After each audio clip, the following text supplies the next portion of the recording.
Good morning, students. Today we will discuss about the chapter gravitation.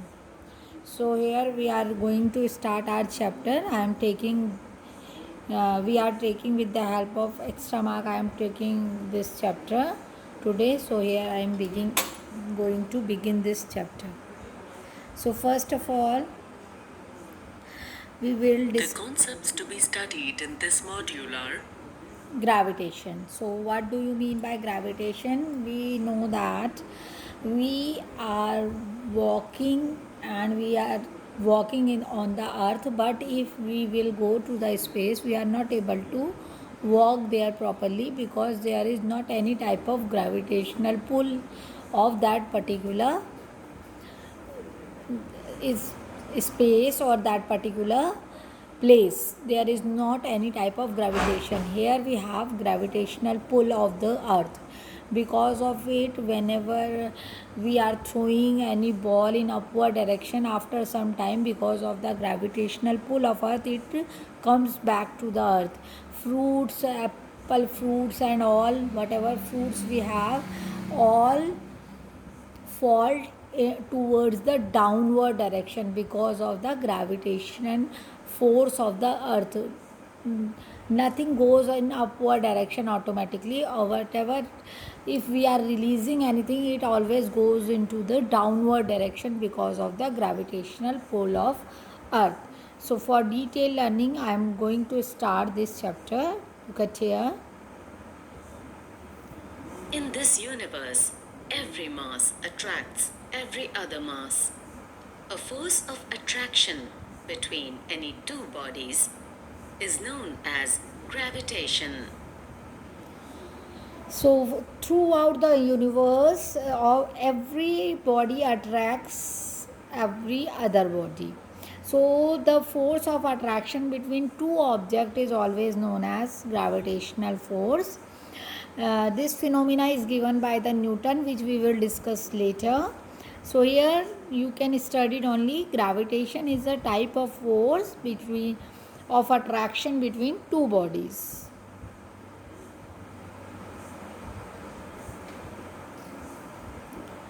So here it is written that this fact is Newton conclude that he has seen when the revolution of the planet around that, then he described this thing that he conclude that all object in the universe attracts every other object. So this is your Newton's gravitational universal law. This is known as Newton's gravitational universal law. A universal law of gravitation by the Newton.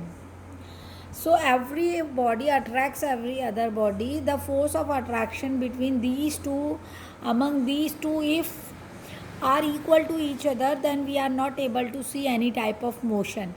But if the force of attraction exerted by one body is more than the other body, then we will see type of motion between these two. Universal law of gravitation. In this entire universe, every mass attracts every other mass towards itself with a force directly proportional to the product of the magnitude of masses and inversely proportional to the square of the distance between the centers of these masses.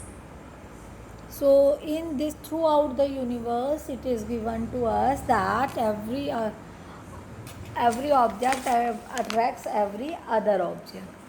Throughout the universe, I told you that every object attracts every other object. So for which I will show you how every object attracts every other object. So if we have two bodies, let the mass of first body is, here we have two bodies. This one is m1 and this one is m2, and the distance between these two is equal to r. If it is given to us, this is your m1, this is your m2, and the force of the distance between these two objects will be r. Whenever we will take the distance, we will take the distance from the center of the object. So this is r. Then Newton explained us the force of attraction between these two objects is directly proportional to product of their masses. Product of their masses means m1 into m2. This is m1, this is m2, product of their masses. Product of their masses means if the product of mass is more, that means force is more. If it is less, that means force is less. That means it is directly proportional. And inversely proportional means 1 upon something. So inversely proportional to the square of the distance between them. Inversely proportional to the square of the distance between them. Inversely proportional means sign will be same, only we have to write in the denominators. What means 1 upon whatever is given to you.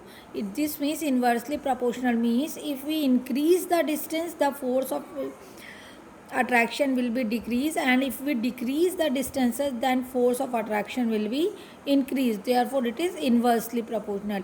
Here it is directly proportional. So this is the difference between these two.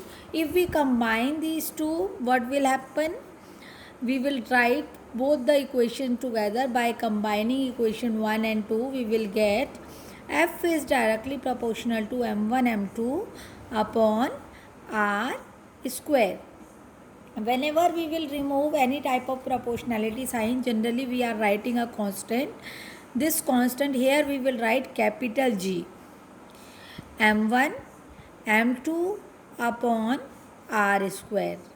This capital G is universal gravitational constant. It is known as universal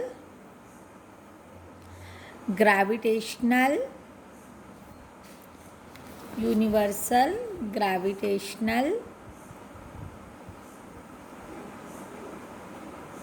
constant,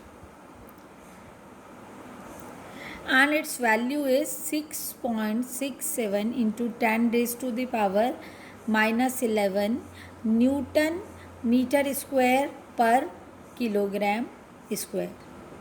This unit you have to learn by heart.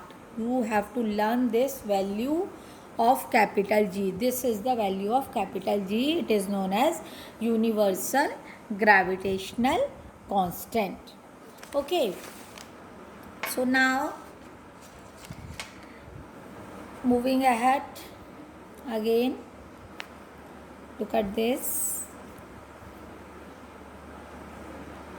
Let's understand the law with the help of an example. Why in the first three cases as shown, the forces are same, and in the fourth case, it is just doubled? So look at here, we have to look at this. Here it is given that this is your 4 gram object, this is your 20 gram. So product of these two will be 80 here. Here we have 5 into 16, here also product is 80. Here also we have 40 into 2, that is 80. And in that last one we have 8 into 20. 8 into 20 means here we will not taking, here the product is 160. So in all three cases the distance between them is equal, but here in three cases we have force of attraction same because the product of masses are same. Here masses, the product of mass is twice of this one, because in these three cases we have product 80, but in this case we have product 160, which is twice the above. Therefore here the force of attraction is more than these three cases. It is due to the reason that in the first three cases, the product of masses is same, but in the fourth case, it is just doubled. So here you can easily see that whatever I told you, same it is mentioned here. So in all three cases we have the product of masses 80, but in this case it is 160. Therefore force is twice. Now what do we conclude from the previous cases studied? we can conclude that force is directly proportional to the product of the magnitude of their masses. So this is the first step that I told you. The force of attraction is directly proportional to the product of masses. Now, Let's consider one more case study. What do we notice about the force? In each of the cases shown, we can notice that the force is inversely proportional to the square of the distance between masses. so now look at here. Here the distance is more. Therefore, value of x is f is x Newton. Here we had half the distance between them. If we halve the distance, then it is 4 times. It is given to us that force is equal to 4x. It is 4 times. And here when we doubled it, it become 1/4. That means when we are decreasing the distance, the amount of force is going to increase, and when we are increasing the distance, it become 1/4. When we doubled it, it become 1/4, but when we half it distance, then it 4 times of the first case. That means if we are increasing the distance, the force of attraction keeps on decreasing, and if we are decreasing the distance between them, then force keeps on increasing.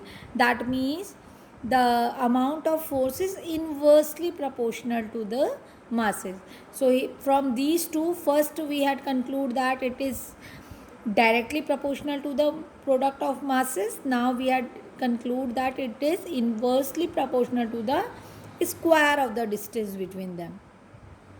Hence, we can conclude that if distance between the centers of the masses increases, then the force between them decreases, and vice versa. However, the force increases or decreases square times the change in distance. So, which I had already explained to you that it is directly proportional to the product of masses and inversely proportional to the square of the distance between them. This is your universal law of gravitation. Thus, according to Newton's universal law of gravitation, the force of attraction between two bodies is directly proportional to the product of their masses and inversely proportional to the square of distance between them. I told you that when we remove that proportionality sign, we will write here a constant that is equal to g, which is known as universal gravitational constant. The proportionality constant used here is called the universal gravitational constant and is denoted by capital letter G. It is equal to the force acting between two masses of 1 kilogram each, kept at a distance of 1 meter. The SI unit of universal gravitational constant is Newton meter squared per kilogram squared. Its value is 6.673 into 10 raised to the power minus 11 Newton meter squared per kilogram squared. Now I will show you how you can find the unit with the help of formula. Look at here. We have this formula. So from here we will find the value of G, which is equal to force into R square upon M1 into M2. So from this we will find the value of G. So we will get this formula. We all know the unit of force is Newton. We know the unit of distance is always meter. Here we have the square of meter, so we will write here meter. And we all know the unit of mass is kilogram. Here we have kilogram into kilogram. That means we have Newton meter square per kilogram square. This will be our unit of the gravitation, and its value already I had explained you. 6.673 is given here, but you will learn till only the two places of decimal, so it is equal to 6.67 into 10 raised to the power minus 11. This is your universal law of gravitation. For today we will discuss till there only. Now next topic we will discuss in next class. Till then, thank you and God bless all of you.